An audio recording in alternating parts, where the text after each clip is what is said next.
alternativo que a esquerda, inclusive cinema novista, classe artística, lia bastante.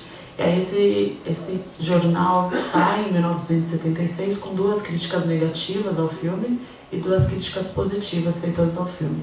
Uma das críticas negativas feitas ao filme é assinada pela Beatriz Nascimento, e aí eu queria ler para vocês um trecho. Ela diz assim: confesso que perdi as esperanças quanto à compreensão do intelectual branco sobre a real história do negro.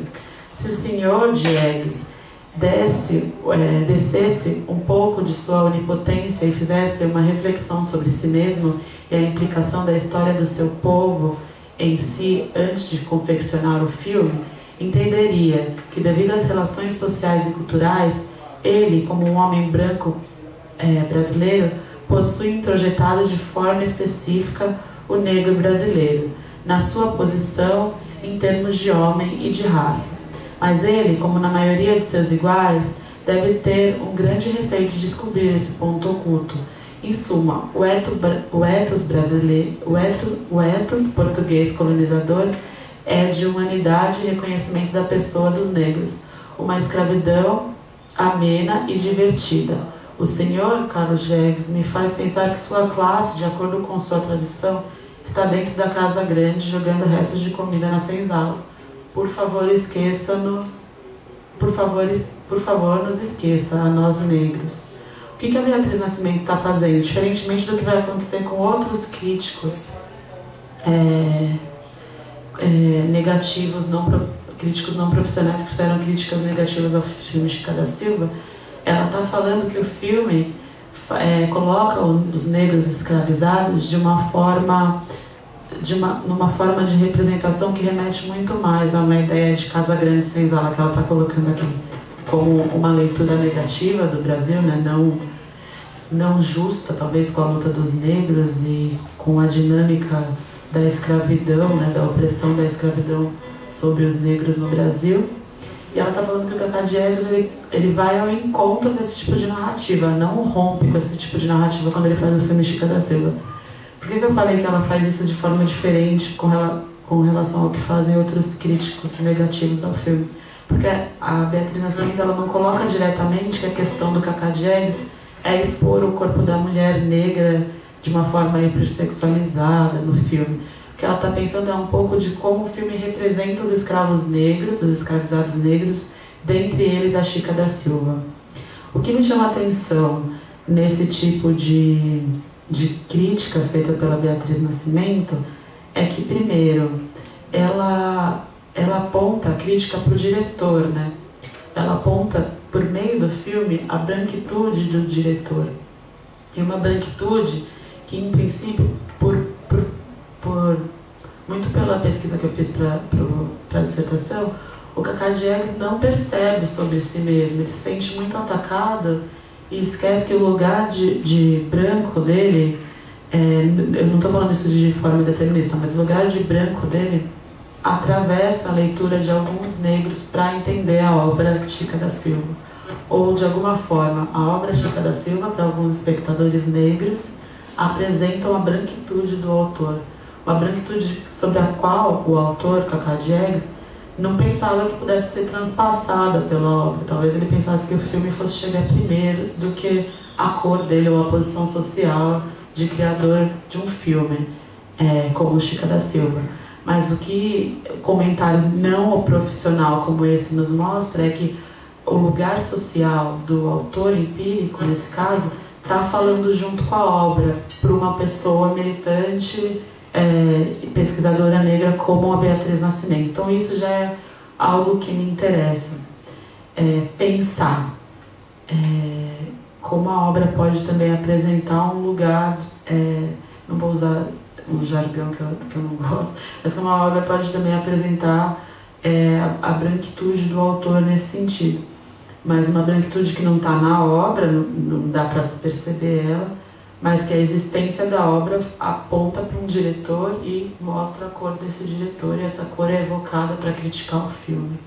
Se isso é legítimo ou não num sentido, como eu posso dizer, epistemológico, para mim é o debate, assim, porque eu acho que isso tem que ser visto, né, para se pesquisar a crítica de recepção, se uma mulher negra de um lugar específico também nesse período está falando isso, é porque existiu esse tipo de recepção. A gente tem que estudar isso, né? Um pouco essa é a minha perspectiva. Outra coisa que a crítica da Beatriz Nascimento aponta, que eu acho interessante, é que ela evoca um lugar também dela mesma como pessoa que se identificou com a imagem dos negros mostrada na obra, mas a representação colocada ali não implicou para Beatriz Nascimento em representatividade. Não é porque o Cacajés colocou negros na cena que ela foi contemplada pelo que a cena mostrava no filme, ela como negra. E por que eu falei que eu acho que esses lugares de crítica feitos ao cinema tem muito a ver com uma questão da linguagem do cinema? Porque a imagem no cinema, né, eu acho que ela tem um efeito de real específico, mesmo quando um filme, por exemplo, é uma reconstrução histórica, que faz com que determinados espectadores se identifiquem muito diretamente com o que está sendo colocado em cena.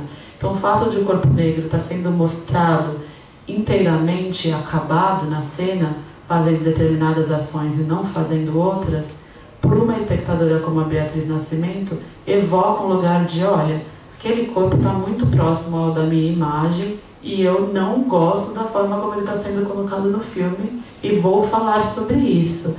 Então eu não legitimo aquela representação. Então aquela representação não implica numa representatividade para mim e numa representatividade que eu gostaria de narrativizar sobre mim mesma. Indo para o lugar mais com relação às questões de gênero na recepção, existe uma autora chamada Bell Hooks que ela está em meio a algumas, uma pesquisadora norte-americana, ela está em meio a algumas outras autoras da chamada teoria feminista do cinema, que foi um lugar que eu me deparei bem nos finalmente assim, do término da dissertação. O que a Bell Hooks tenta fazer, que outras teóricas do cinema, outras teóricas feministas negras do cinema não fizeram, segundo a própria Bell Hooks, pensar numa teoria feminista do cinema, crítica de cinema, de forma interseccional, que pense o olhar da mulher negra, o olhar fílmico da mulher negra como construtor de sentido para o filme e como um olhar que deve ser legitimado necessariamente por um lugar de marcador social, inclusive. Talvez um uso desse lugar de marcado socialmente para falar, olha, porque somos marcados no sentido de termos um lugar, né, um lugar social, melhor do que marcado socialmente, mas porque temos um lugar social, podemos olhar um filme assim e legitimar esse filme ou não. A teoria feminista de cinema, de maneira geral, pensa que o filme... Vou fazer uma explicação bem sucinta disso também, porque eu estou começando a pesquisar isso mais agora, mas pensa que o filme, o cinema tem um criador, né? E esse criador, diríamos que é o olhar do homem branco, dono dos meios, né, para fazer o filme. Os filmes, enfim, na história do cinema, quem eram os donos desses meios, né? O homem branco. E esse olhar é patriarcal. Esse olhar gera um tipo de representação das mulheres e dos homens no filme que sempre vai estar correspondendo a esse olhar de espectador e de criador do homem branco. Ou do homem, nesse primeiro momento, né, pensando nas teóricas feministas de cinema em geral. O que as mulheres fazem ao irem ao cinema, por exemplo? Elas estão sempre compactuando ou discordando desse olhar, porque foi o primeiro olhar a ter os meios de produção para criar as imagens e um filme. O que a Bell Hooks vai dizer? Que a mulher negra, ela tem uma dificuldade de ter um olhar fílmico legitimado, porque o olhar do cinema, feito em primeiro lugar pelo homem, né? Enfim, o primeiro olhar sendo o olhar do homem, num primeiro momento objetifica o corpo da mulher branca como alvo de desejo e mesmo assim, então, deixa o corpo da mulher negra em alguma periferia de representação. O que resta às mulheres negras nesse sentido para Bell Hooks? Ou compactuar e se identificar com o corpo da mulher negra desejada, da mulher branca desejada pelo olhar do homem branco, ou discordar. Isso não é só ou discordar desse tipo de representação e falar, eu não estou sendo nem representada ali, eu não me identifico com esse corpo de mulher branca numa posição de desejo pelo olhar do homem branco. Quando essa autora está falando isso, ela está dialogando com outras autoras da teoria feminista de cinema que dizem que o prazer da mulher num mundo, né? Num contexto, no mínimo ocidental, que cria imagens fílmicas por meio do olhar do homem branco, vai ser discordar. E que a discordância da representação feita quanto ao corpo da mulher na imagem é uma forma de recriar imagens. Então, quando você discorda daquela narrativa, você está apontando em outras possibilidades de criar narrativas. Dentro disso, a Bell Hooks então vai dizer, quando as mulheres negras discordam, elas estão, na verdade, manifestando um desejo de olhar e poder ser olhadas. E poder recriar narrativas sobre si, sobre o corpo que não está ali, ou sobre o corpo que está ali sendo representado de uma forma que não implica na representatividade dessas mulheres, como elas gostariam de aparecer na cena. E isso, para ela, mais do que uma discordância enfurecida, é um lugar crítico de... Não vou usar a palavra poder, porque a Bell Hooks não usa exatamente... não usa isso. Mas é um lugar crítico de potência. É um lugar crítico de poder discordar para recriar. E me parece, tentando fazer uma amarrada aqui, que o que a Beatriz Nascimento estava fazendo naquele momento, sendo mulher negra, não evocando necessariamente a narrativa da Chica da Silva pelo viés da exposição do corpo da mulher negra ali, o que me parece que ela está fazendo é tendo esse olhar de discordância crítica para falar, olha, existem outras formas de representar os negros, que não é a que você está fazendo, diretor. No limite branco, Cacá Diegues, né? Ela aponta para além da obra, né? Ela aponta para o diretor que está ali atrás da obra, mas que atravessa a obra, esse dado do diretor empírico tendo um lugar social marcado. E me parece que o que a Beatriz Nascimento está fazendo é exercendo isso que a Bell Hooks chama de olhar oppositional gaze. E isso era um pouco do que eu queria trazer para vocês de reflexão.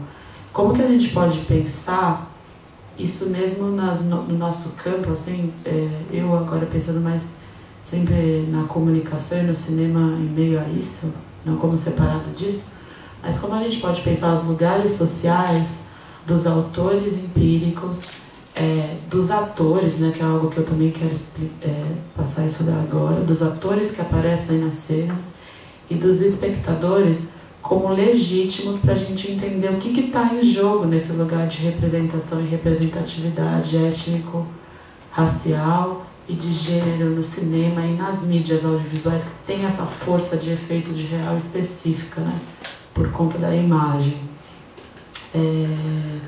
E o que eu acho que eu tenho pensado muito é como que a gente pode legitimar os lugares sociais como mediadores do olhar fílmico, construtores de uma crítica legítima, né, para além da crítica profissional. Porque a mesma crítica profissional ela é ideológica, né, quando ela se diz neutra ou só artística ou só olhando para a estética, ela é ideológica. A questão é que isso não é tratado assim, academicamente, inclusive. E quando a gente vai olhar para esse tipo de crítica, do tipo da Beatriz Nascimento, ou quando a gente vai fazer críticas de um lugar, a gente pode chamar racial, de mulher, um lugar de gênero, a gente é chamado de ideológica, sabe? Eu tô me colocando nesse lugar mesmo, mas ao mesmo tempo me descolando e pensando um pouco na Beatriz Nascimento. A patrulha ideológica estava só na Beatriz Nascimento, né? Não estava em nenhuma outra crítica que não evocava esse lugar social e racial do diretor e da própria autora da crítica. Então, é um pouco sobre isso que eu tenho pensado e que eu queria trazer de provocação e reflexão a todos. E tem o meu e-mail aí no final das apresentações, se alguém quiser me mandar mensagens. Obrigada. Obrigado, Mariana. Olha, interessante você apresentando essas perspectivas que me fizeram lembrar essa experiência que intuitivamente fui tendo como professor de história, que comentei no início, né? Que resolvi tratar a questão da história da colônia, Brasil Colônia, através do filme.